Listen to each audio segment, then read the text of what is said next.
कि हमारे सर पर भी इश्क का भूत चढ़ा था।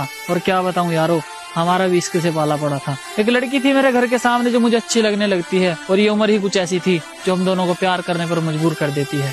उसके साथ बिताए हुए पलों में मुझे जन्नत का एहसास होता था, और उसके घर वालों के चले जाने के बाद मैं उसकी गोद में सर रखकर चैन से सोता था। एक दिन उसके घर वालों को पता चल जाता है, वो हम दोनों को मिलते हुए देख लेते हैं, और अब उसके घर वाले उस पर पाबंदियां करनी शुरू कर देते हैं।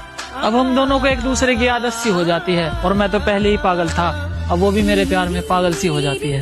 अकेला प्यार से ही पेट नहीं भरता, उसके लिए खाना भी पड़ता है, और घर ऐसे ही नहीं चलता, उसके लिए कमाना भी पड़ता है।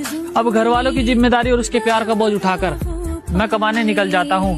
मैं जल्दी ही वापस आऊंगा, मेरा इंतजार करना, ये कहकर मैं बाहर आ जाता हूँ। उसे मेरी आदत थी तो वो मेरा इंतजार कैसे करती, और मैं उसकी मजबूरी समझता था। उसके पास तो फोन भी नहीं था, तो मुझसे बात कैसे करती। मेरा काम में मन नहीं लगता, अब मैं घर जाने की ठान लेता हूँ, और उसके पास जाकर लिपट लिपट कर रहूंगा। मैं उसके पास जाने की ठान लेता हूँ।